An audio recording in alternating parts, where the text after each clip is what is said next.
Alors, mes chers amis, toute la neuvaine va se développer sur le thème de la vie. Célébrons la vie. Et on a un beau visuel, merci Jean, à votre droite. Je ne sais pas si vous avez remarqué, il y a des choses qui changent là dans la petite chapelle de la Sainte Famille. Il y a un arbre et ça va se développer à mesure que la neuvaine avance. Et ce qu'on a voulu représenter, c'est l'arbre de la vie dont on a parlé dans la première lecture. Hein? Dans toutes les cultures, beaucoup de cultures, en tout cas, l'arbre est comme un grand signe, un grand symbole de la vie. Hein? Semble-t-il que nos ancêtres, les Gaulois, hein, vénéraient les arbres. Et Saint-Martin, qui a évangélisé les Gaules, se promenait avec sa hache pour abattre les arbres sacrés, parce que l'arbre, c'est imposant. Donc, dans la Bible, il y a cet arbre de vie qui apparaît, et qui apparaît jusque dans l'Apocalypse. Il réapparaît comme le signe du don de la vie que Dieu a fait aux êtres humains. Mais vous savez, mes amis, les choses les plus essentielles sont souvent les plus difficiles à définir. Hein? Si je vous demandais ce soir, c'est quoi la vie? C'est quoi la vie? Mon grand-père, Albert, il m'a déjà donné une réponse. J'étais petit gars, j'avais peut-être 5 ans. J'avais des cheveux dans ce temps-là. Et puis, mon grand-père faisait un grand jardin. Et cette année-là, il dit, « Georges, tu vas avoir ton jardin à toi. » Il m'avait réservé un petit coin, 4 pieds par 4 pieds, puis il dit, « C'est ton jardin. » Là, il m'a expliqué comment faire. Il m'a donné des semences de radis. C'est à peu près ce qu'il y a de plus facile à faire pousser. Hein? Tu ne peux pas manquer ton coup.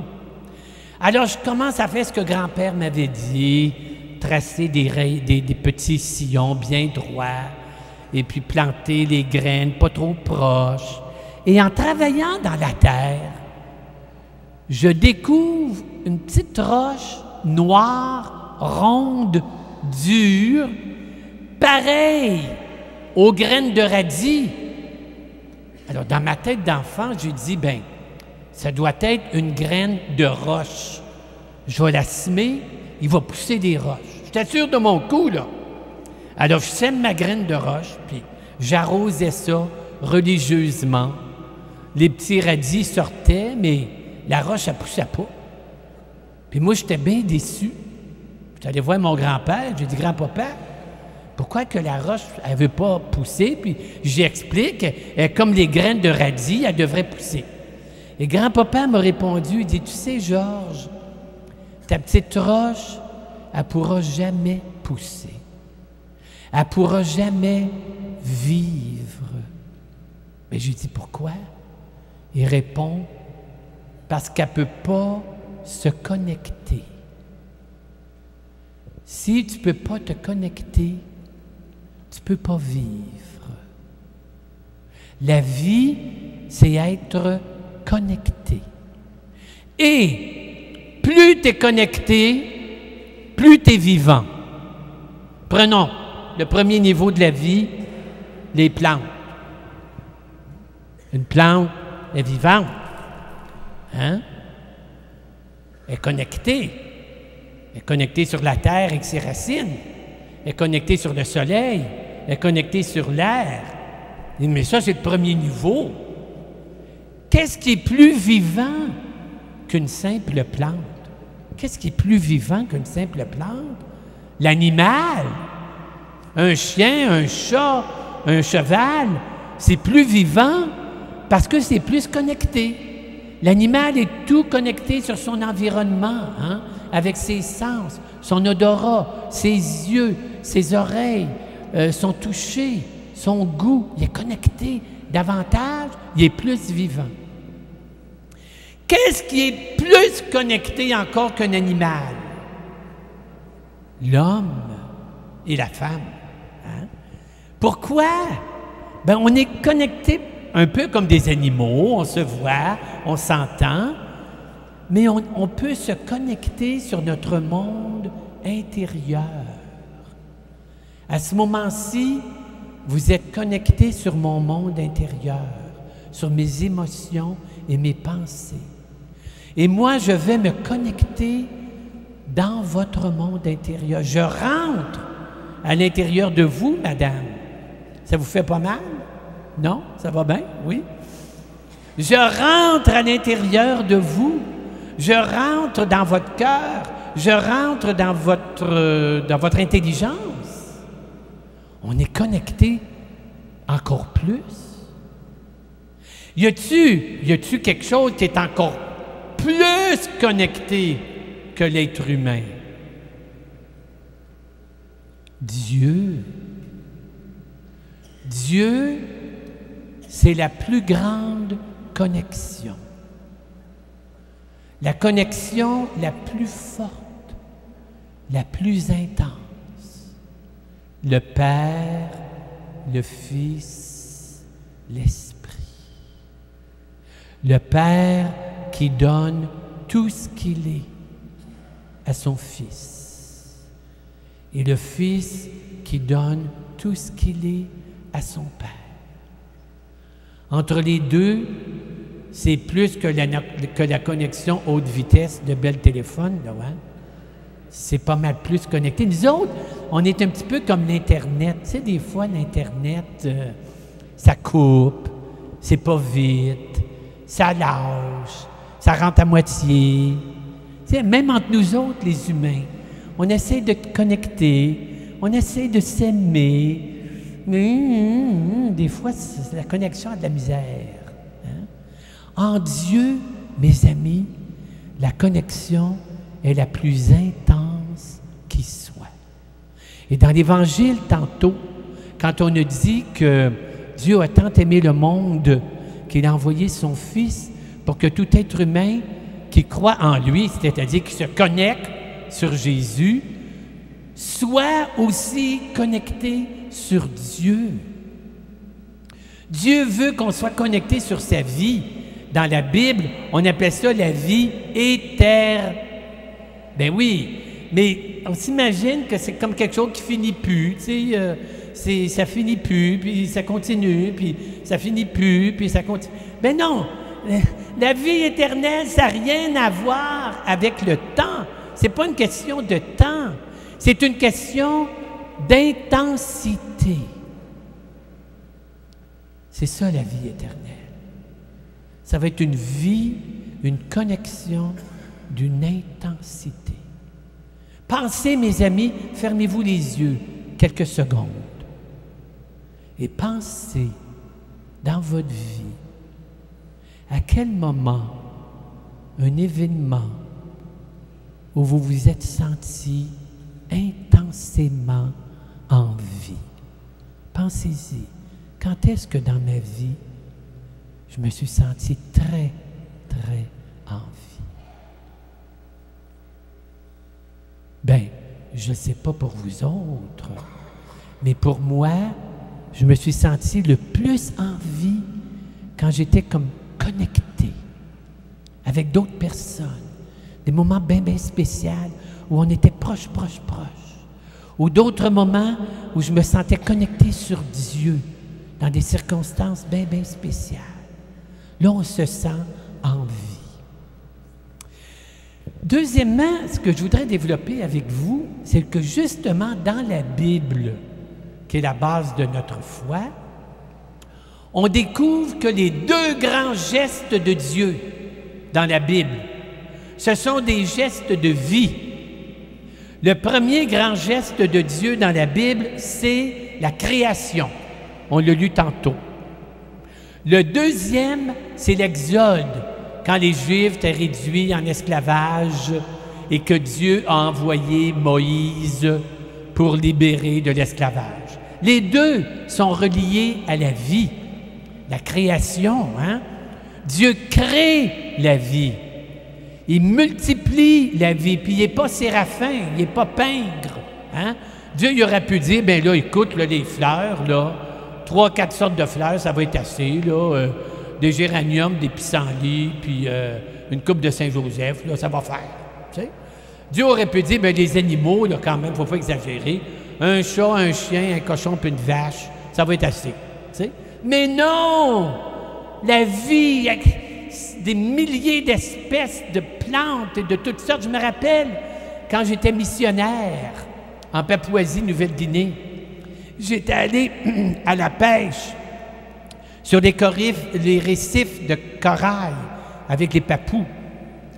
Et on avait de l'eau à peu près jusqu'ici. Puis c'était très simple, on se divisait en 2 groupes.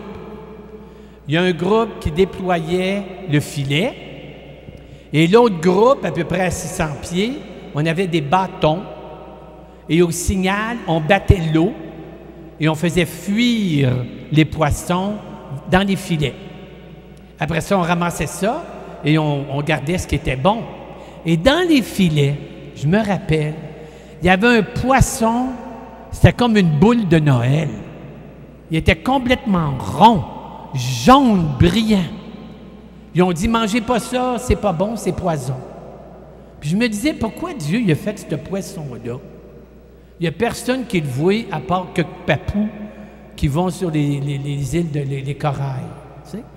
Mais Dieu, il donne, il aime. C'est comme un artiste. Il crée en abondance.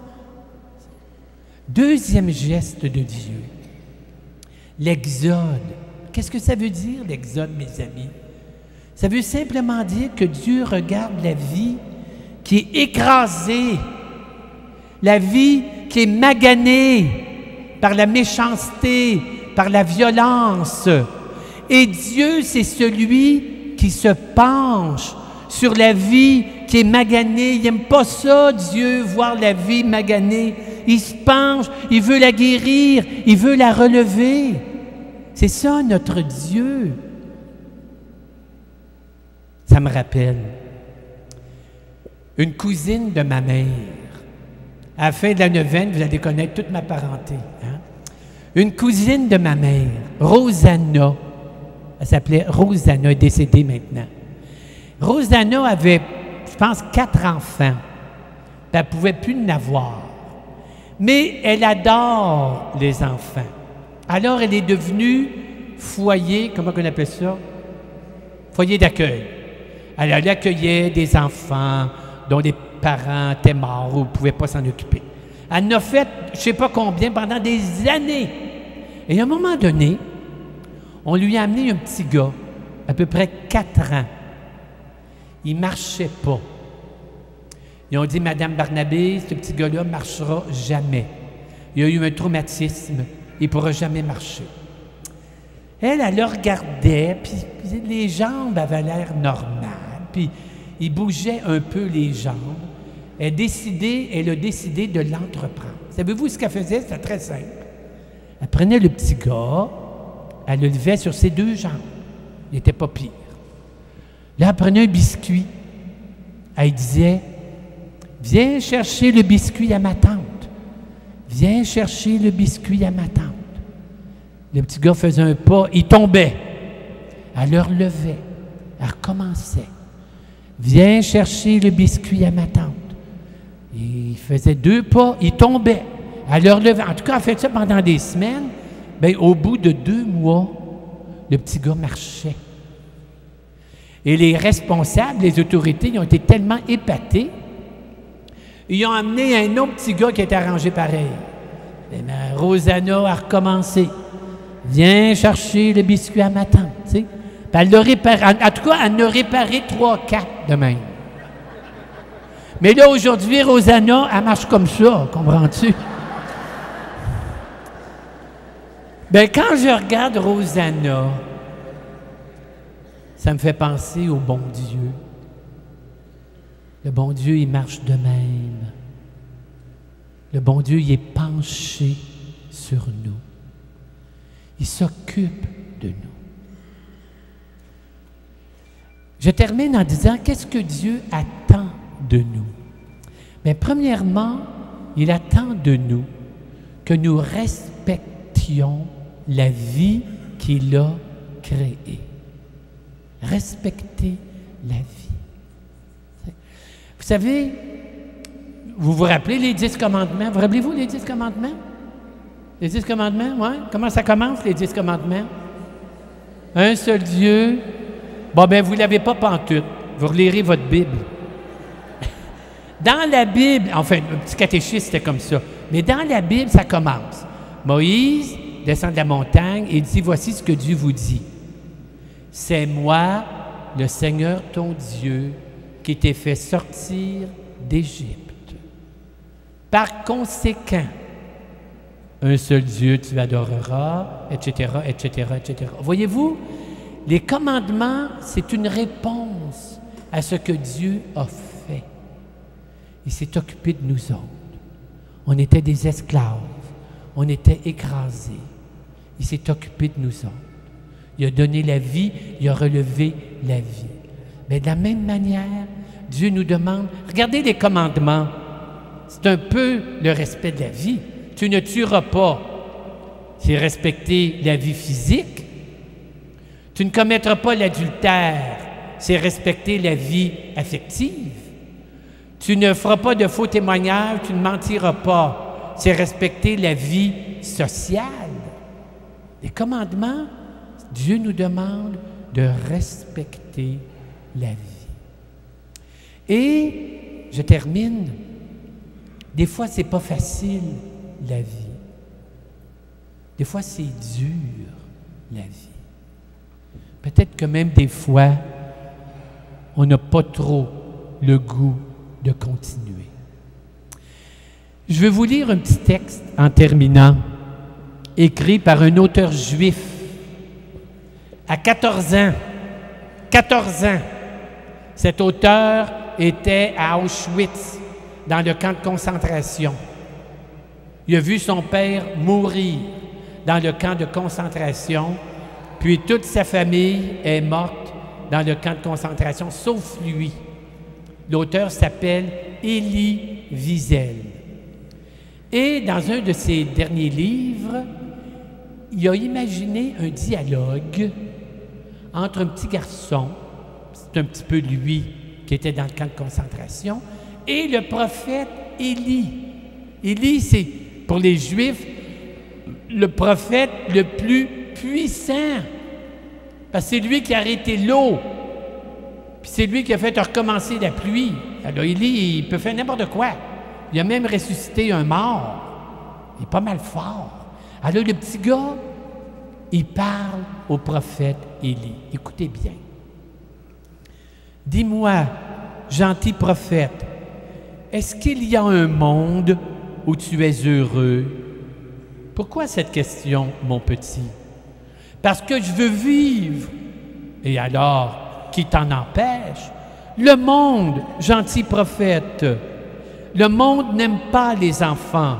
Le monde s'acharne contre nous et notre bonheur, et je suis trop petit pour le faire changer. Mais toi, Élie, tu es fort. Change le monde.